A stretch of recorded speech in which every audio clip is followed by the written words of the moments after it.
ये इतना ज़रूरी चीज़ है, लेकिन मुझे मालूम है कि बहुत कम लोग इस चीज़ को समझ पाते हैं, और ये है नो स्क्रीन ऑन बेड।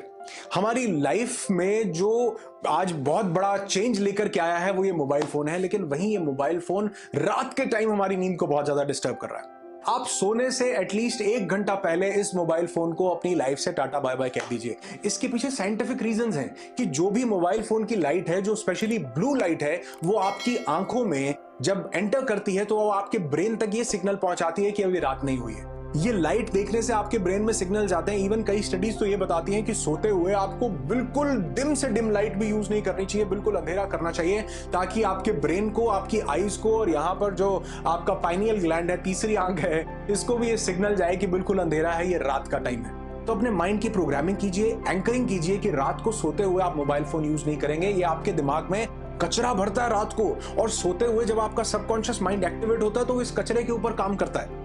तो आप कोशिश कीजिए कि रात को अपने आप को एंकर कर लीजिए कि जब भी आप बेड पर आएंगे तो आप कोई भी स्क्रीन, मोबाइल की स्क्रीन, लैपटॉप की स्क्रीन, कोई भी स्क्रीन नहीं देखेंगे। इंस्टेड करेंगे क्या, यही हमारा तीसरा पॉइंट है जो आपकी नींद को बेटर करेगा। इंस्टेड आपने करना है जिसमें आप एक गाइडेड मेडिटेशन करते हैं। आप सोते नहीं है लेकिन सोने की प्रैक्टिस करते हैं। इसके लिए करना क्या है, लेकिन करंटली मैं आपको एक क्विक उसमें बताना चाहूंगा कि आप क्या कर सकते हैं। आप लेट जाइए किसी भी जगह पर सोने से पहले, और अपना पूरा अवेयरनेस अपने बॉडी के पार्ट्स पर लेकर के जाइए। अपने पैर के अंगूठे से शुरू कीजिए, फिर नेक्स्ट फिंगर पर जाइए, फिर नेक्स्ट फिंगर पर, और ऐसे धीरे धीरे करते छोटे छोटे पार्ट्स को रिलैक्स अपने माइंड में बोलते जाइए कि मेरे सभी बॉडी पार्ट्स रिलैक्स हो रहे हैं। फिर मेरा स्टमक, फिर मेरी चेस्ट, फिर मेरा थ्रोट, फिर मेरी बाजुएं, और ऐसे करते करते धीरे धीरे अपने क्राउन चक्र से, यानी अब मेरा हेड जो है बिल्कुल रिलैक्स हो गया है।